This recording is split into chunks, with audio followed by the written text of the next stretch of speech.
I want to take a second to welcome everyone to the Baltimore County Fire Department EMS Academy Training Series. Tonight's meeting will be case series highlights. Our presenter will be Dr. Adam James. He is from the University of Maryland. He's an instructor and an emergency medical physician. He's also part of the United States Air Force as an emergency medicine physician. Originally, he started his career as an Air Force Pararescueman and then became a paramedic. He decided to change directions after several deployments and then went to medical school, which he graduated from his undergraduate degree at the University of Arizona, followed by medical school at the University of Minnesota. He did his residency at Wayne State University in Dayton, Ohio, and he is currently part of the Baltimore County Fire Department EMS as one of the assistant medical directors, and he's assigned to the Baltimore County SWAT team. Through all of this, he is quite proud of having kept his paramedic license the entire time, as a lot of the physicians, because this is what we love. Tonight's topic will be, again, case series on various trauma scenarios, and it'll be more of a question and answer. So you'll be able to type in your questions all along to Dr. James, and he'll be able to see it and answer it. I'd like to take a moment to thank everyone for attending here, and I want to make a special thanks to Dr. Sean Barinholtz for connecting to us with such a fine speaker. Also, thank you to Dr. Jeff Nussbaum, the medical director for Baltimore County, Chief Nats, Chief Run, for allowing all this to happen. And at this point, I would like to thank all of you for attending. And this session is being recorded, and we will start with Dr. Adam James. All right. Hey, guys. Thanks for the introduction, Dr. Siegel. Like I said, I've been in the military for about 17 years now. Did a long time as a PJ. Did quite a few deployments, both on the white and black side as far as JSOC is concerned, and then went to med school. And I'm working now as a CSTARS Instructor and associate faculty at the university. I do want to thank you guys for attending as well. This presentation is really going to be contingent on how involved you guys want to be as far as asking questions and stuff. We'll go through 8 cases, and then the 9th case will just be kind of a, listen in to the call and just kind of pose some questions on how you guys think you'd manage this circumstance, because it's a bit of an unusual one. And then we'll go from there. Let's see if I can. All right.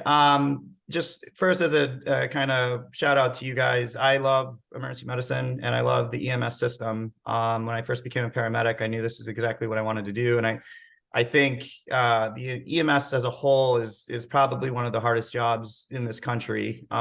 It's extremely complex. You have tons of issues to deal with, both social circumstances and acute medical and pathology that you've got to kind of address. Very often, I think everybody knows you only have a few minutes to decide. And I think everybody here has also realized that a lot of times when you're working a patient, there's not always a right answer, but there's always a wrong one. And I think several of you guys have probably been in the same situation as me where, you're not really quite sure what to do.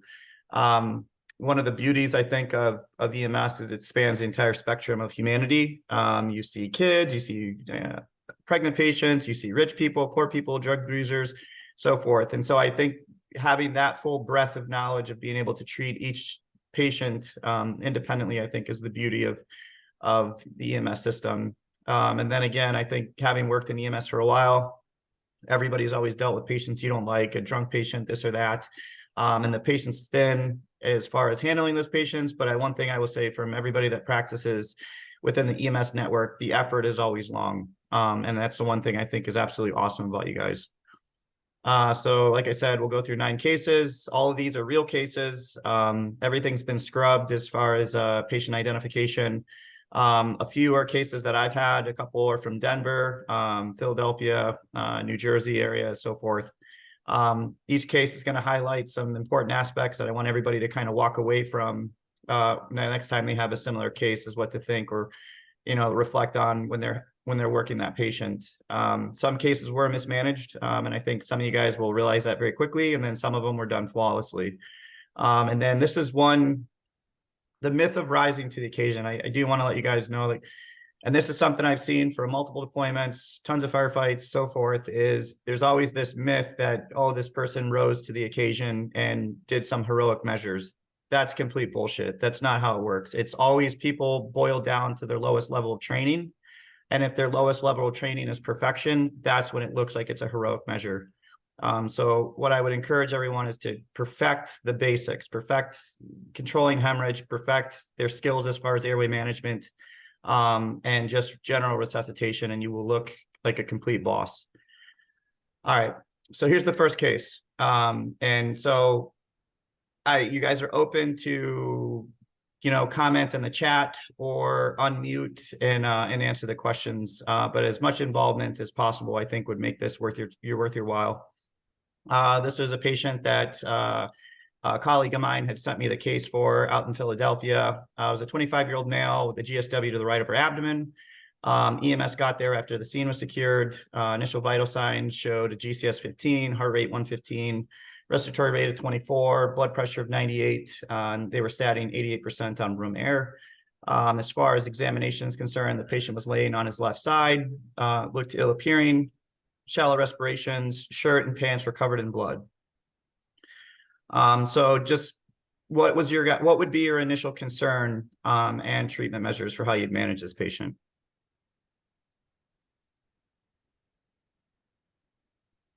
I would be concerned that even though the gunshot wound was to the abdomen, the angle may have angled up and impacted the lungs with that breathing shallow and the low O2 set. And then you also have the cardiac consideration too, and you have to look for your exit wound to see, maybe that'll give you more of a clue as to where the bullet went.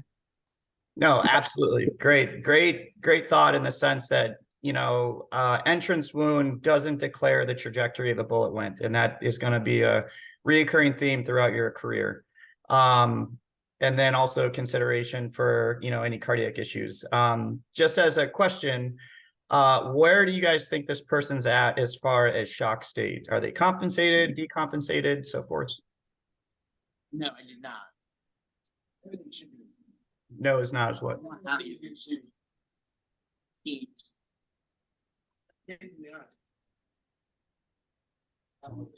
What are the specs of the day? Say again? What are the specs of the day? All right, so here's I think looking through the chat, it looks like you guys kind of nailed this as far as decompensated state. This person has transitioned into decompensated shock, and you can tell that based off of the initial vital signs. Has anybody ever heard of a shock index?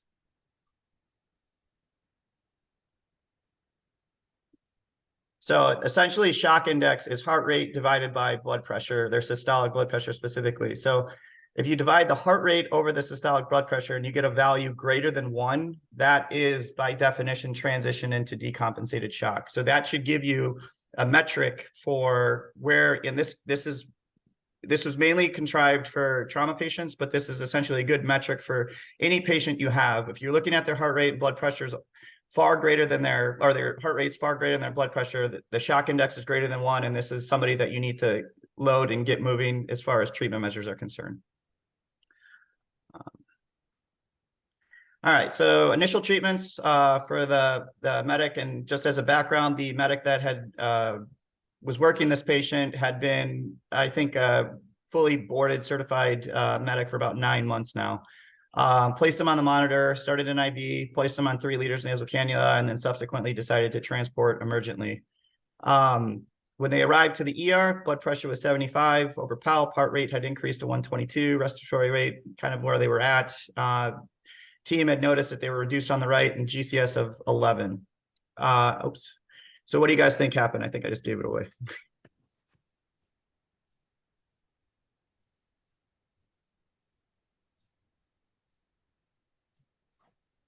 Why do you guys think they had a pneumothorax? Yeah, absolutely. So unfortunately, the medics that had received this patient, which was described to me, is they did an attempt at a blood sweep They didn't fully expose the patient both on scene or en route. And subsequently, they didn't place anything over the right upper abdomen wound. They got to the hospital. They subsequently got the patient trauma naked and noticed that they had an exit wound right below the right scapula. So this was essentially tension physiology. Just one pearl, and this is for all GSW cases for you guys to walk away with. Any wound that is to the upper abdomen or lower chest or with anywhere in the box, an occlusive dressing should be placed, right? And that's just to mitigate any development of tension physiology. And then another thing, and I think everybody probably knows this, is just you need to do a thorough examination and a thorough eval. Now, whether that's stripping them clothes naked when they're in the rig or trying to get access to be able to visualize their entire thorax and back, but that is paramount. Treatment measure for this, I think for you guys, is a needle decompression, which is pretty standard. There's a lot of literature from the military, and I think this is starting to make it into ATLS guidelines as well. Does anybody know what a finger thoracostomy is?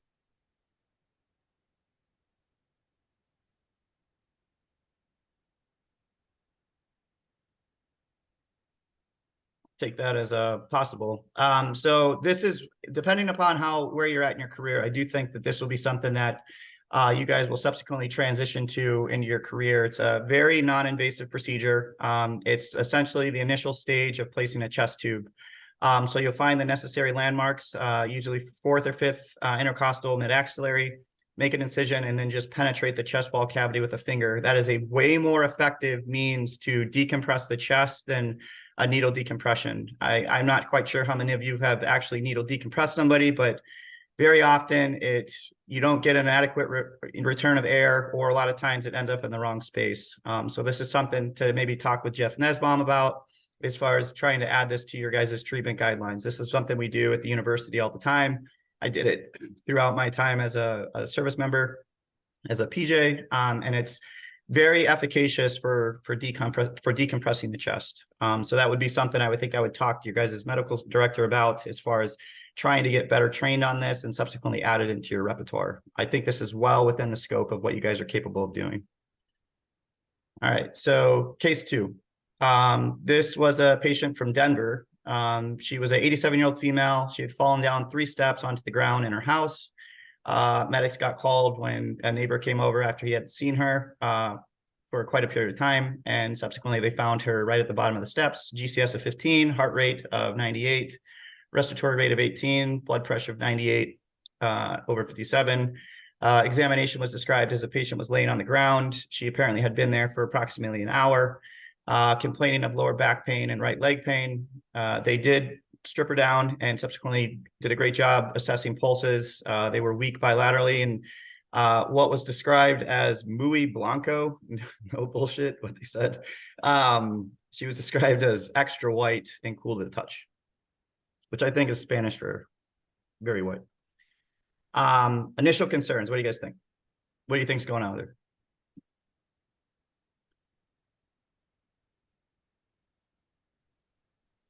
Maybe starting of crush syndrome.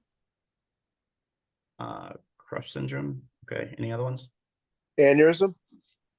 Aneurysm, definitely a reasonable thought. Nicole, strong work. All right. Yeah. So this is something I think for all of you guys to consider.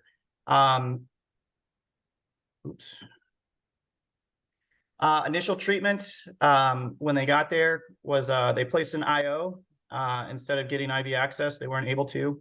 She had received 4 milligrams of morphine via IO. Placed her in C-spine precautions, and then had a prolonged extrication. Was described at approximately 40 minutes to get her up due to the amount of pain she was in and out of the house. Repeat vitals when they got in the rig, heart rate of 108, blood pressure of 88, respiratory rate of 22.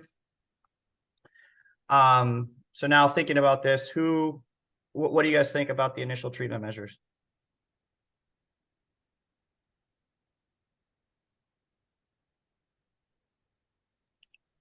Pelvic binder. Pelvic binder. So what do you think about placing the IO and so forth? How long had she been there? About an hour on the ground.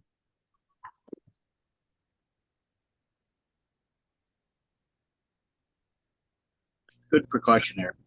Yeah, you know, I think it's really what your threshold is for getting the need for emergent access, right? So in the case of like stateside EMS, as opposed to in the military, your transport times to a tertiary care center, depending upon where you're working, is definitely far less than if you're in an austere environment and have to fly there or a prolonged drive, right? So the thought of getting an IO, I think, is not unreasonable. Her initial shock index was 1. Subsequently, when they got her into the rig, it transitioned to greater than 1. So now she's decompensated.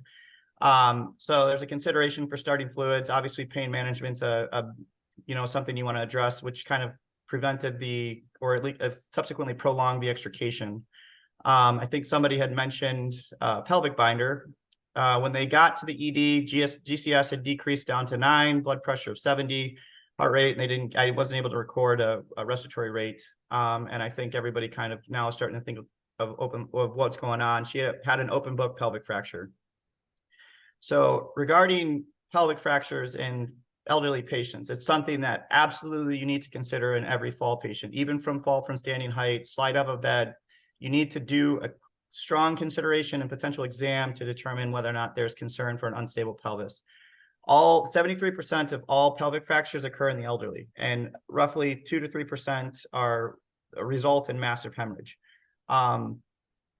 I would strongly encourage you guys to reassess how you place the binder, because this is one thing that when patients come in from EMS, does anybody know where the appropriate placement for the binder is? Is it right over the iliac wings, or where should you place it? About an inch below the umbilicus. Any other thoughts?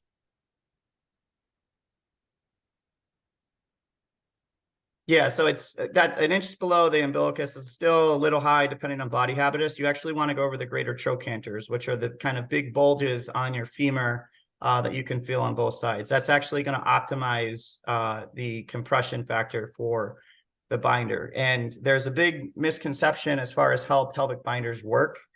It's not used to tamponade any bleeding. It's used to reduce the area for blood to collect. So there's obviously equation 4/3 pi r cubed is what you're kind of taking advantage of. The pelvis can hold up to about 5 liters of fluid. If you reduce that volume down to 3 liters, 2.5 by an adequately placed pelvic binder, you reduce the amount of blood that can collect in there, subsequently preventing, exsanguinating hemorrhage. So there's a big misconception to think that you're using it to tamponade or subsequently occlude bleeding. It's actually used to reduce the volume for blood to collect. And then this is something that is going to be a reoccurring theme. Recognize vital changes and be prepared to intervene. So they had a subsequent decrease in blood pressure, increase in heart rate. That should give them an indication that they're probably actively hemorrhaging at this point, and it's a load and go and subsequently get things moving. So a lot of times people will they'll assess for vital signs and recognize a change, but not intervene appropriately. Question for you. What's that? Question for you. Yeah, in this scenario, is there a preference for having an IO above sort of a superior site using a shoulder versus going below?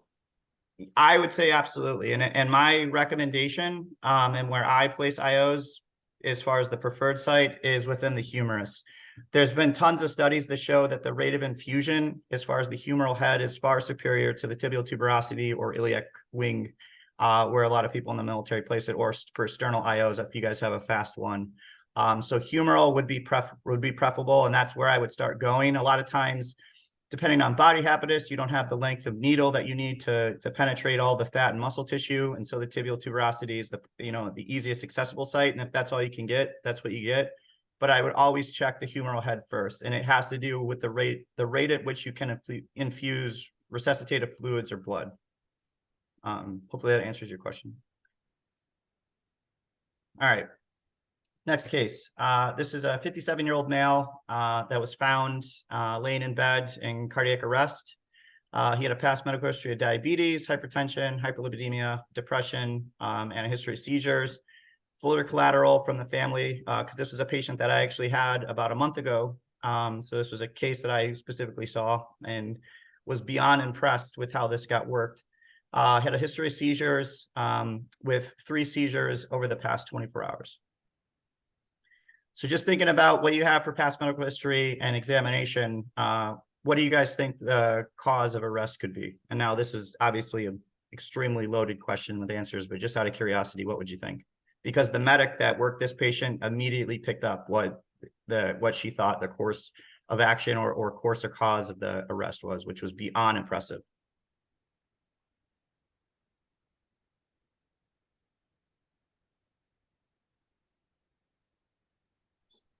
Elevated potassium.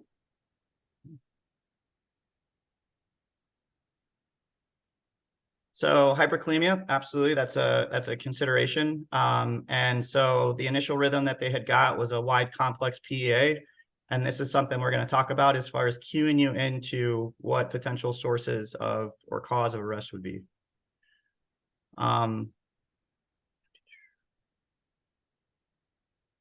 Here was the initial EKG.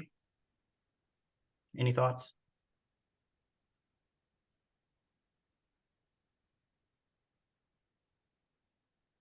Anything stand out to anybody?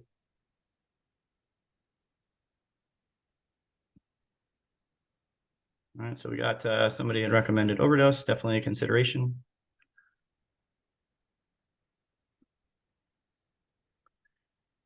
All right, so initial treatment measures when EMS got there, the medics had started CPR. Thankfully, we were able to get IV access, subsequently secured the airway with endotracheal intubation, had given 1 dose of epinephrine, and then subsequently gave a dose of bicarb.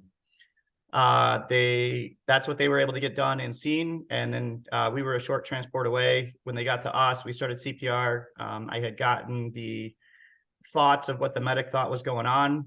So we had continued with that 1 additional dose of epinephrine, and then I subsequently gave 2 additional doses of bicarb. Outcome of this, shortly after the 2nd dose of bicarb and circulating with CPR, we got ROSC on this gentleman. And the cause of arrest, great job for whoever mentioned the overdose, is a sodium channel overdose, or sodium channel blocker. Going back to the past medical history, the medic had quickly recognized that this person had a history of depression, had gotten collateral information that they were on TCA, and knowing that TCA overdose can lead to seizures, that was the big biz buzz for the medic to immediately jump on giving bicarb right away. In addition to the fact that I had spoken previously with a few of the medics about differences as far as PEA, because not all PEA are the same, which is I want to hit for or highlight for you guys. This just as a kind of profound love of EMS.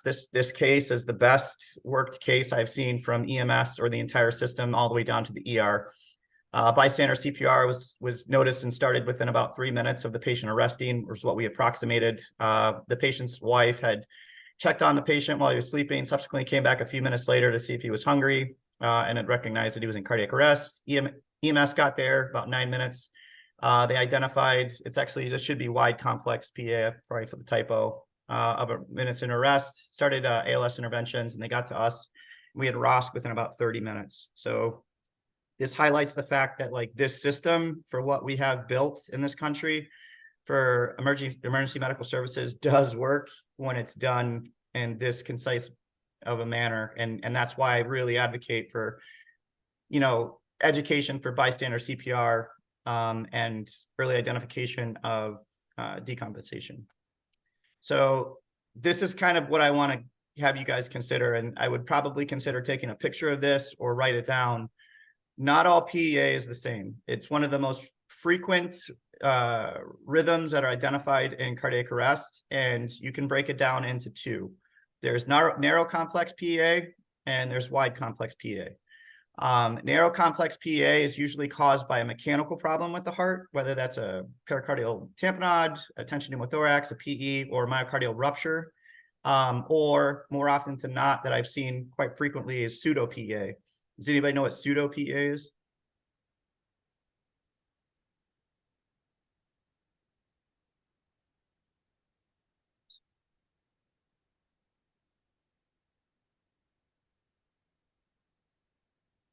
Any idea?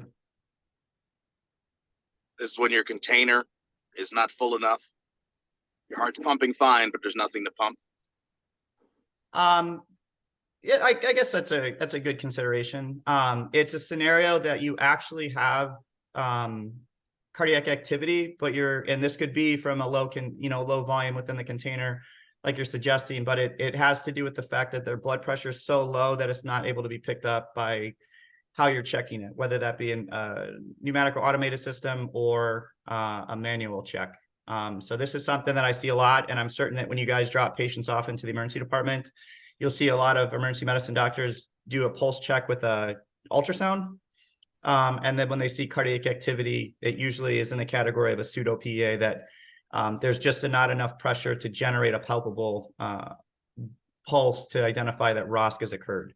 And this is another thing that I think maybe getting trained on ultrasound, this is something I think is totally within your guys' wheelhouse, and something to speak with Jeff Nesbaum about, of having the ability to do a quick cardiac ultrasound rather than relying on pulse checks, because it's essentially a flip of a coin whether or not you're going to feel it, even if somebody has a good pulse. So that's one advantage I think would really, optimize what you guys do on scene as far as being able to use a point of care ultrasound. In this case, it was a wide complex PA. That's more often a metabolic problem. Somebody had mentioned hyper K, absolutely, sodium channel toxicity. And then believe it or not, most wide complex PAs that are related to an ischemic event, or most PAs that are related to an ischemic event are actually wide complex. And then the other thought is it's not actually PA, it's an agonal rhythm. One thing to consider as far as outcomes are concerned, narrow complex, and I'm certain everybody's seen this, narrow complex usually has a really crappy outcome. It's abysmal as far as like ROSC or even return of meaningful outcome neurologically. And then wide complex actually has a lot better outcome as far as the data. So if you're able to identify a wide complex PEA, knowing that it's usually you can have a little bit broader treatment measures that you can do on scene to essentially overturn any source of this patient's arrest. Just something to consider. This is a paper, very easy read, very short read. This is actually gives you the breakdown of wide complex versus narrow complex PA. And it'll give you guys a good idea as far as when you're on scene, you identify it's a PA rhythm, which direction to go down. The 5 H's and 5 T's, I think, is that everybody follows dogmatically, but can never remember, including myself, when you're in the throes of it, I think is a very antiquated system for treatment measures for PA. I think breaking it down to narrow complex and wide complex is way more advantageous. So just pearls, not all PAs are the same. Like I said, early bystander CPR saves lives. System does work. This was a great pickup by the medic, that when you're on scene for a found down, history and physical exam are king. You can make a lot of strong, concise conclusions of what's going on by having a great history and physical exam. And then obviously know your meds, know your class. All right, case 4. 22-year-old female. This was another patient that I had maybe about 2 months ago, severe respiratory distress. EMS got called. She was smoking marijuana and then subsequently broke into respiratory stress. She had a GCS of 15, heart rate 121, and respiratory rate of 30, blood pressure of 99, SpO2 77% on room air. She looked like dog crap, severely distressed, diffuse wheezing, diaphoretic. What do you think is going on?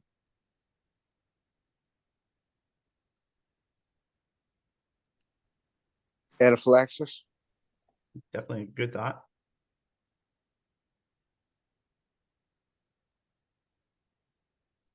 So anaphylaxis is a thought.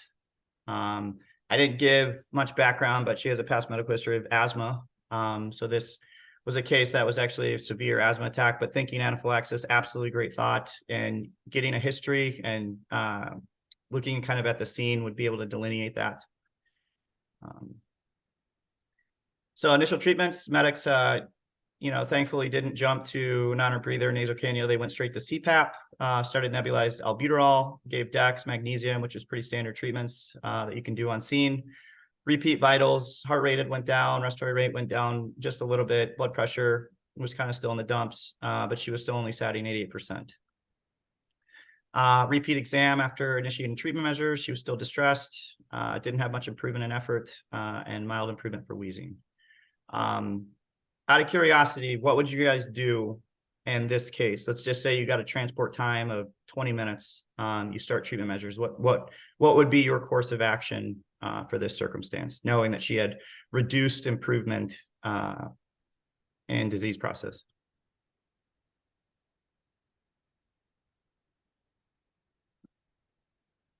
That'd be nice, dude. Nice. Man, I love it. I absolutely love it. Great thought. Great thought. So epi, definitely.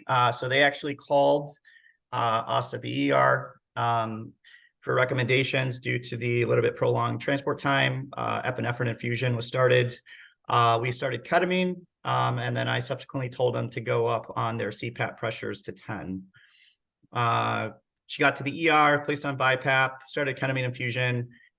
She did not improve at all. We subsequently intubated her and paralyzed her. Just out of curiosity, why do you guys think I started or had recommended giving ketamine? This is something that I think is totally within your wheelhouse and something you guys should add to your repertoire for management of, as severe asthma exacerbations. Nice. Yep. So Tina nailed it right out of the park. So you get bronchodilation for this. So I'm not quite sure if this is within your guys' treatment algorithm, but easy to call over to medical direction to request to administer it. It will cause a pretty quick change as far as bronchodilation is concerned, and it's usually the preferred sedative for when the patient comes to the emergency department. Only consideration for this is it causes hypersalivation. And I don't think you guys have glycopyrrolate, but it's just something that you may have to contend with. We actually had to contend with it for this patient. She started salivating excessively when we had started the infusion, but we made some pretty good headway prior to intubation, starting her on ketamine. So just something to consider. So adjunctive measures you guys have, CPAP. What do you guys normally start your pressures at for these? Is it you guys just turn it on, or what do you guys have the ability to change how much pressure you guys are given as far as continuous pressure?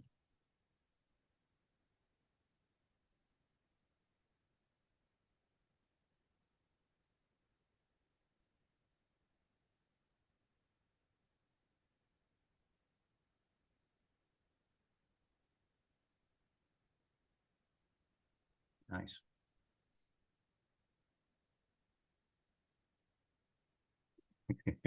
I think somebody mentioned 19. I'd probably ease that throttle back a little bit, bud.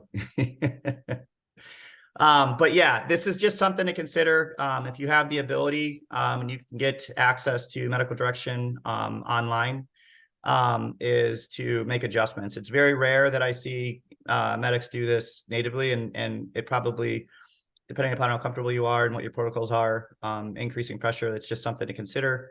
Magnesium, which I think is pretty standard, epi infusion, ketamine, and then obviously I don't think you guys have the ability to do RSI, but the end state for this normally for severe status asthmaticus patients is paralysis and subsequently intubation to fully control respiratory effort.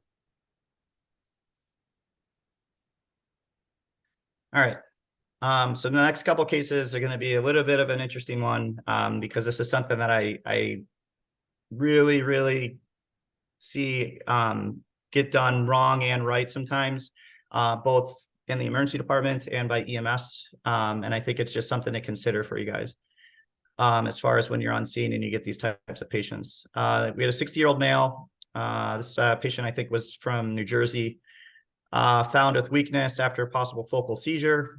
Initial vital signs are as follows: GCS of 11, heart rate of 89, respiratory rate 16, blood pressure didn't look too bad. Point of care blood sugar was 110. Patient had slurred speech, confused and drowsy, left-sided facial droop, left arm weakness. What do you think is going on?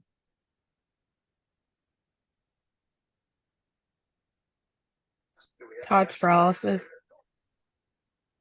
Well, great thought. No prior histories of stroke, but stroke should absolutely be on your differential, 100%.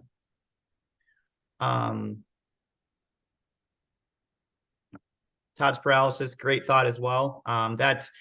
That's obviously a challenging thing to delineate in the field, but it can be done depending upon how quickly their symptoms change. But the fact that you have that in your consideration is absolutely awesome. Yep, and you nailed it right out of the park. Todd's paralysis, absolutely something to consider. Todd's paralysis can mimic a stroke, usually follows a focal seizure.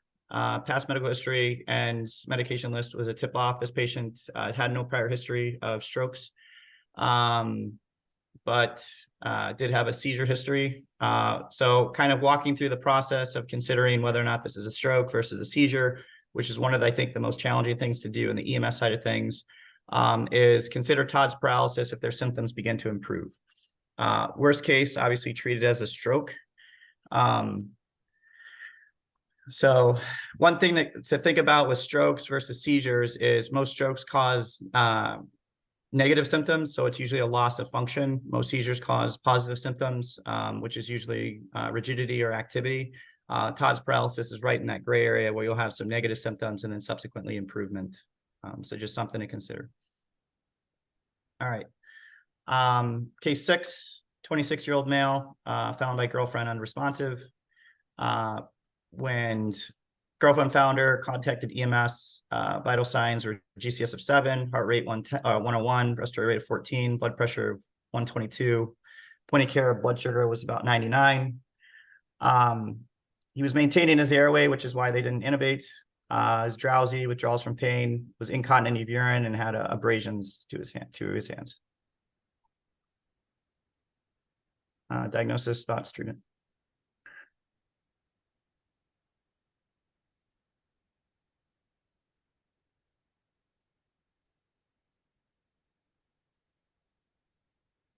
Seizure.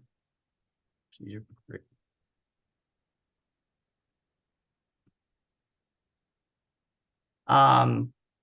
He subsequently becomes unresponsive twice. Eyes were deviating to the right during each episode. Had become hypertensive and tachycardic through each one. Each episode lasted about 2 minutes. EMS was concerned for a stroke due to the eye deviation and degree of unresponsiveness. There was also a history of drug use. This patient was a known patient, the local EMS system. They got IV access and gave Narcan just to see if this was a subsequent overdose due to the low GCS. What do you guys think about that?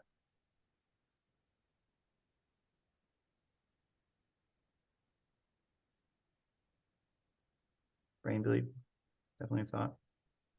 Narcan had no impact.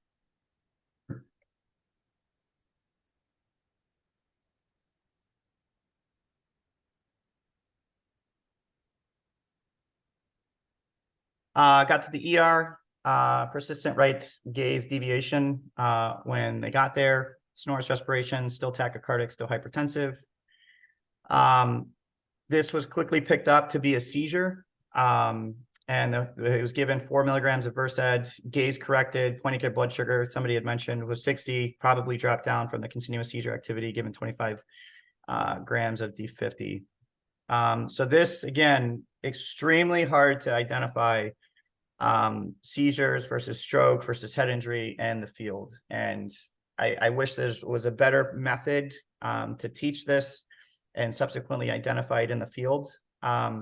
This person was having non-convulsive status epilepticus. And so as far as seizures are concerned, one thing to consider as far as if you're walking down the path of seizure versus stroke versus head injury, normally seizures will be, there'll be a preceding aura.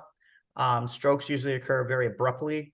One thing to look for is if you're not seeing the generalized tonic-clonic is just the persistent blinking, staring. Gaze deviation is probably the more recurrent physical exam finding that I've seen as an ER doc. Speech arrest and clonic jerks. Very tough to identify. I'm just curious, what has been your guys' experience as far as what you have seen or look for in the field for seizure versus stroke? What are you guys looking for?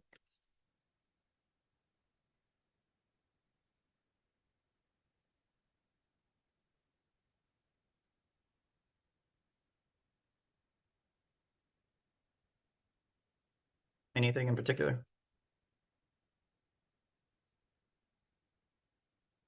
History, absolutely. History and physical exam and a found patient. Absolutely. That's great thought. Incontinence, medications. A couple other kind of harbingers. Posturing is a great idea to identify too. Lateral tongue biting is a very common finding for seizures. It's got a very high sensitivity and specificity for this being a cue to seizure activity. And then, like I said, most seizures were strokes. Seizures usually have an aura. Strokes occur more often than not abruptly. Negative symptoms, like I talked about, loss of function. Most seizures have positive symptoms. So if you're seeing flaccidity, no movement or anything like that, very likely to walk down the path of a stroke or seizure. And then just because time is tissue as far as brain function is concerned, I worst case treat as a stroke. All right, case 7, we got a 61-year-old female. This is a patient that I had when I first came out here to Baltimore. She was found by family weak and dizzy, GCS of 13, heart rate was 31, respiratory rate was 14, blood pressure was 80, point of care blood sugar was 45. Described as cool to touch, weak in 30 pulses, generally weak and slow to respond. What do you guys think's going on based off those vital signs? And I'm specifically not giving past medical history just because I want to see what your guys' thoughts process are for this.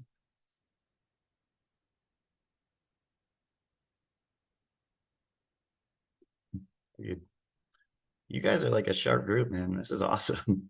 This is absolutely awesome. I love it.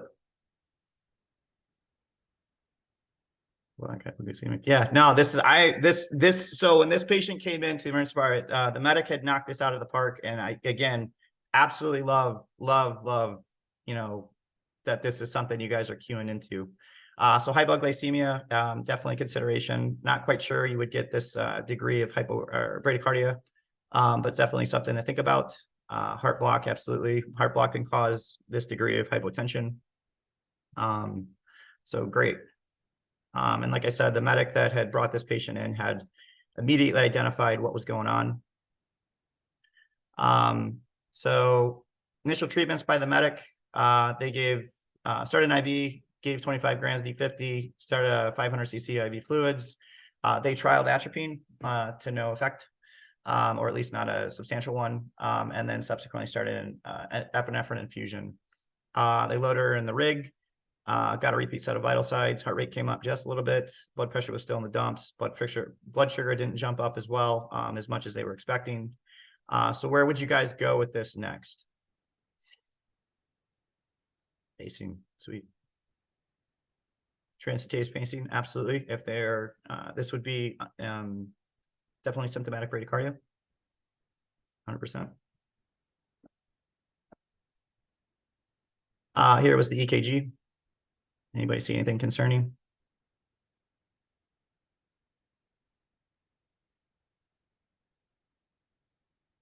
Concern for heart block, anything like that? What do you guys see? Okay.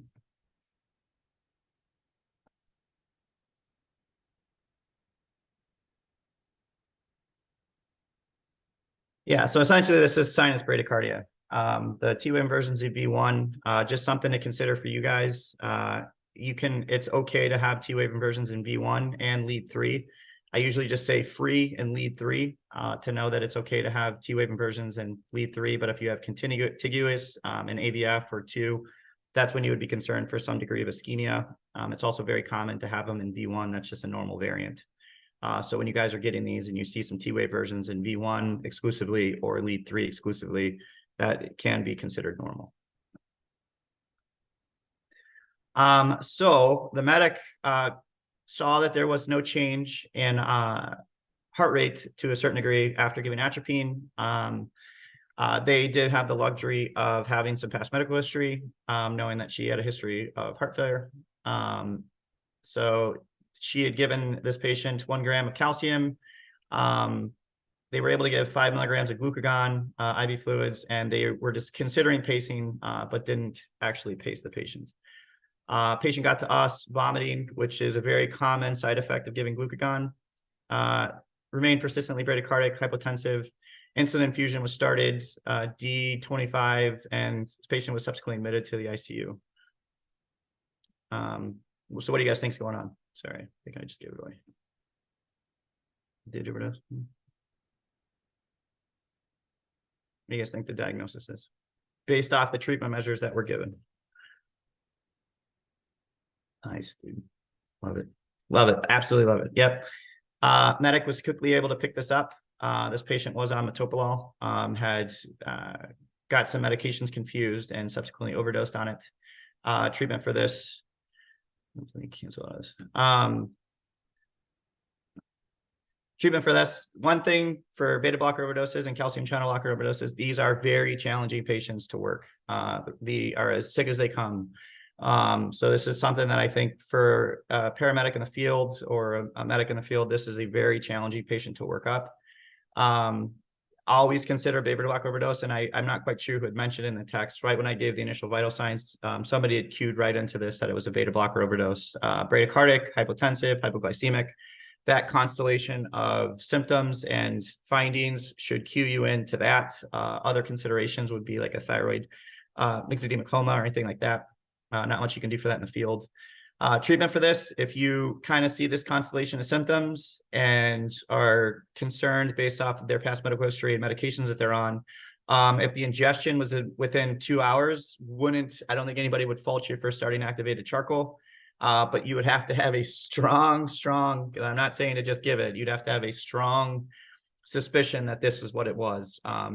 Obviously, the most the most identifiable reason to give it would be if it was an intentional ingestion.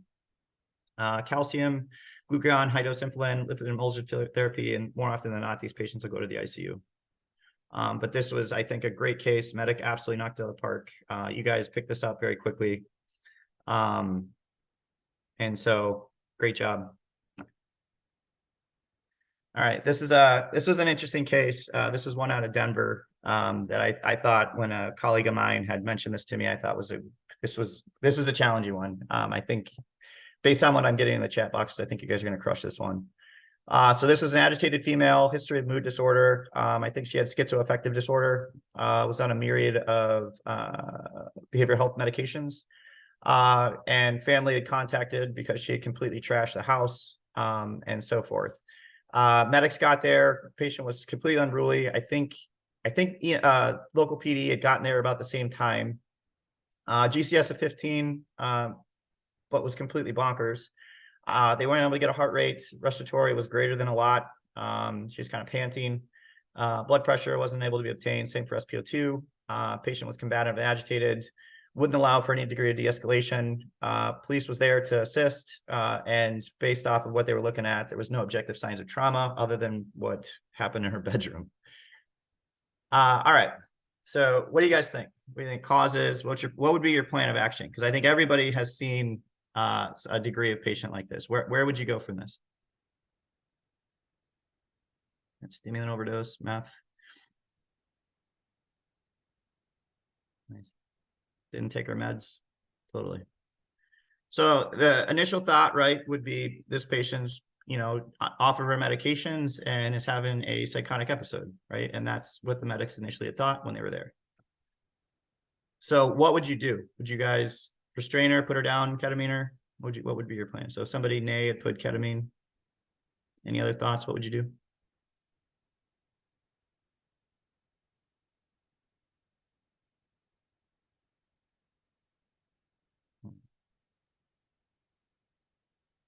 So initial actions by EMS, they continued to try verbal de-escalation. It rarely ever worked. Patient subsequently got restrained by local police. They had given 100 milligrams of ketamine IM. Patient had gotten more agitated and confused after the ketamine, requiring additional restraints by PD. So huge slug of ketamine, didn't have any effect. So now what would be your next move? Where would you guys go with this patient?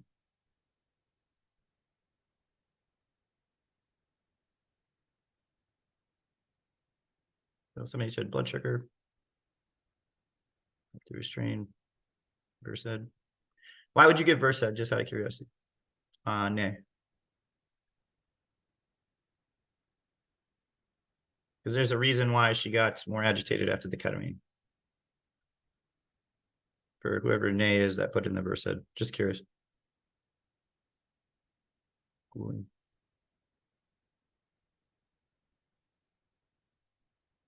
All right. So they did call medical direction. Patient was or the medics were instructed to give 2 milligrams of Ativan IM after the ketamine, and the receiving physician had asked to assess for drug use. Obviously, they're considering stimulant overdose versus being offered medications. The Ativan subsequently sedated the patient. There was no signs of drug use, no signs of trauma.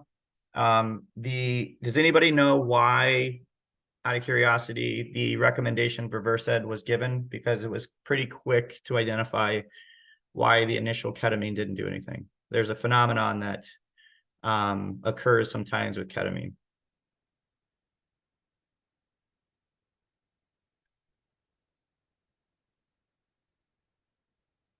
Entry syndrome.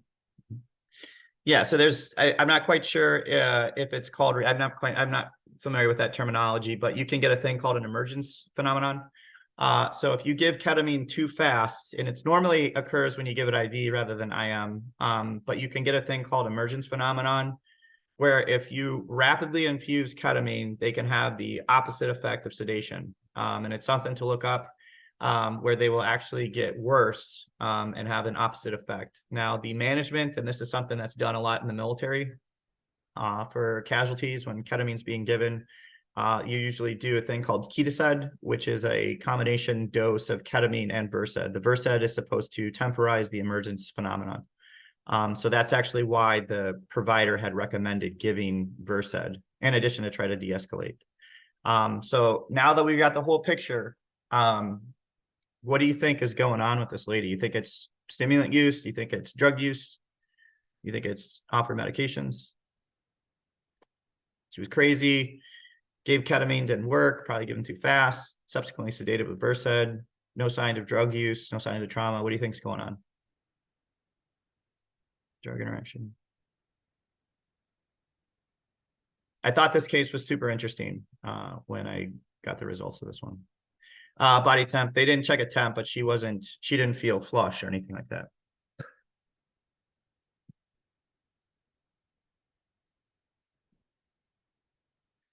All right, so she got to the ER. She was sedated, had shallow respirations. And I don't know what the policy is, but she had been handcuffed to the gurney, which I'm not quite sure. I don't think that's legal here. If somebody could chime in, I'm not even quite sure what the policy is for that. They placed her on 6 liters nasal cannula, got labs, got a head CT, got an EKG. Results from the workup in the ER, negative head CT. EKG looked fine. Blood sugar of 34. This was all hypoglycemia. It was crazy when I heard this case, right? And somebody in the chat box actually had jumped on this. So this is something to consider for you guys, right? Often, more often than not, things are what they, assume to be. It's called Occam's razor. So more often than not, you're not going to have this zebra. It's going to be acute psychosis, off their medication, stimulant use, so forth. But there are cases where things are a bit deceiving. So obviously always keep a broad differential in these, acutely agitated patients. It's not wrong for sedating this patient at all, right? There would be no ability to provide any degree of medical care, to get vitals, check blood sugar, so forth. So this isn't wrong. Just keep trying after you get the patient sedated to keep the ball rolling of trying to identify what's going on. Because substance abuse patients and psych patients can have pathology. Like I said, 9 times out of 10, it's going to be exactly what you see, exactly what you've seen, exactly what you are used to. But there are cases where, it's going to be a circumstance. Unfortunately, the medics in this case didn't check a blood sugar. And it wasn't identified until after the fact that she had a blood sugar of 35. All right, so this is the last case. I want to play this. I'm going to stop it. This is an actual transmission from the medics to the medical direction. I am hoping to garner some dialogue here and what you guys would do for this. Could you tell me if you guys can hear it? basis.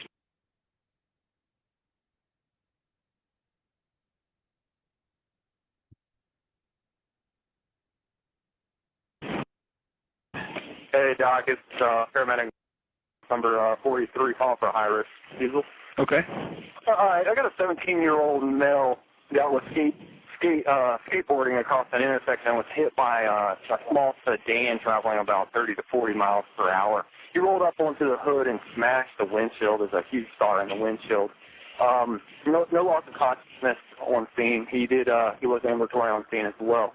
He has got a dislocated right shoulder with some deformity. He's got some abrasions to his right forearm and abrasions down his spine around the lumbar thoracic region as well. No tenderness or deformity to his spine at all. His Anna times 4. Last set of vitals, I got blood pressure 112 over 68, a heart rate of 112. The upper right extremity is a little weaker on the pulse and not as equal as the left side. Respiration's at 18. He is 17 years old. I had his father come to the scene for a refusal. They're both sober and competent, answering all questions appropriately. That's what I got for you. So he has a dislocated shoulder. Why do they want to refuse? Because they don't want to pay the ambulance bill. basis. All right. So I'm really curious what you guys would do with this. You've got a pediatric patient, 17 years old, was a pedestrian versus automotive, had clearly signs of trauma on examination with reduced pulses in the right extremity. And parents are saying they don't want to take him to the emergency department. What would be your guys' course of action? What would you do with this?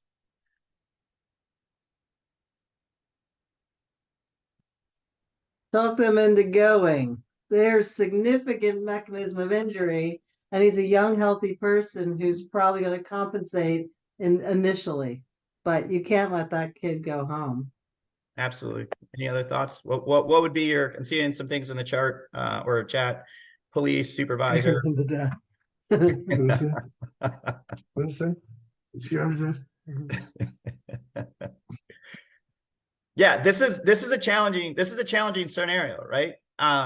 So you've got somebody that was struck by a motor vehicle, likely has multiple additional signs of trauma.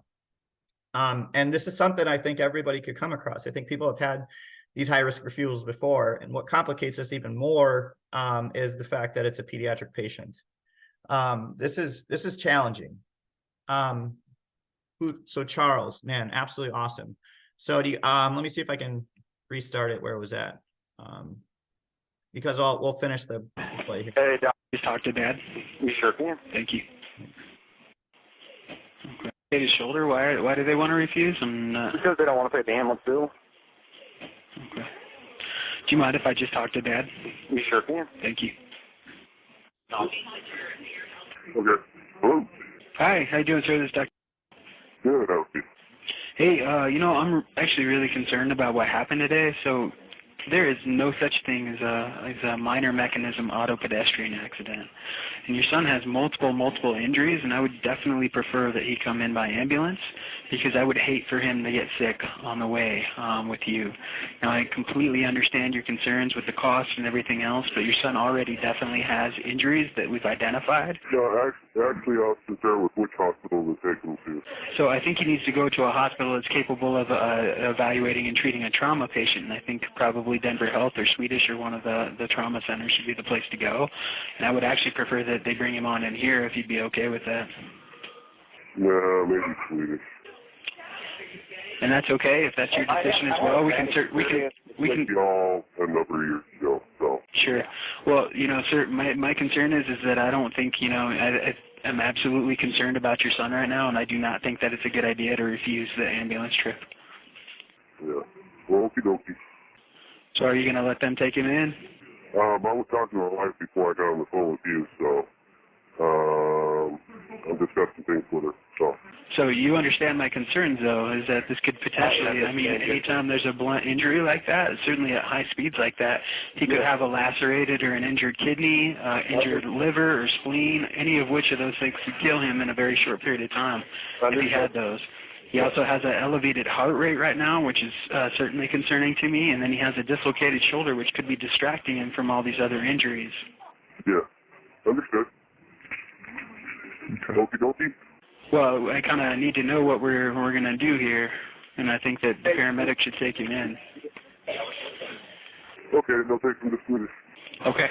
Thanks very much, sir. I appreciate it. Uh-huh.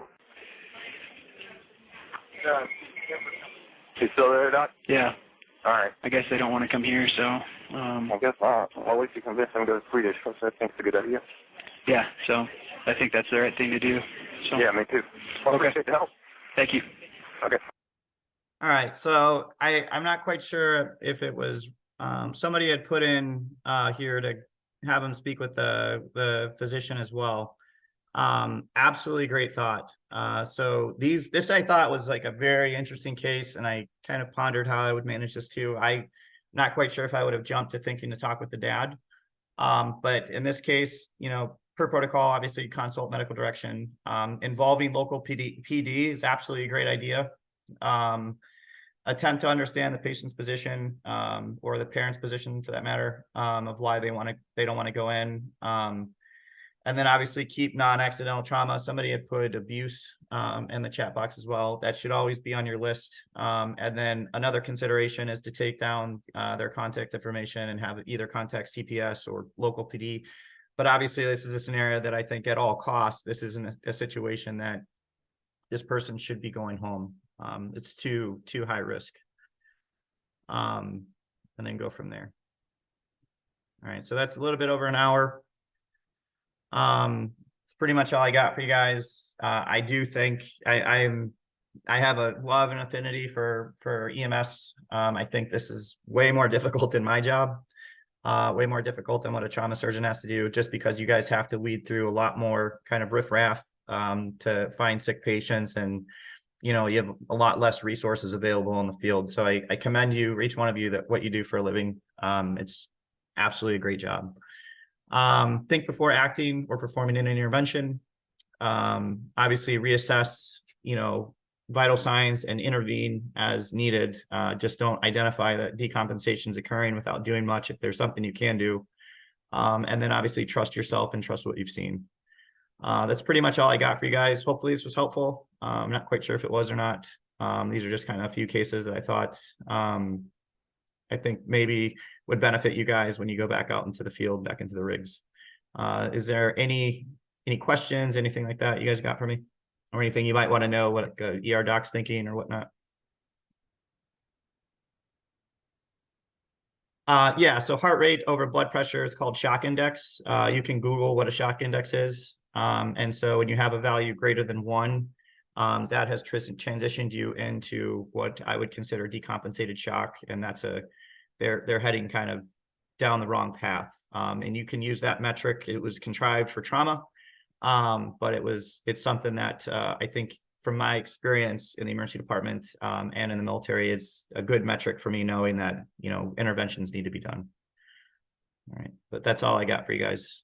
I don't know if Dr. Siegel or anybody else is on, if there's anything else you guys want to pass.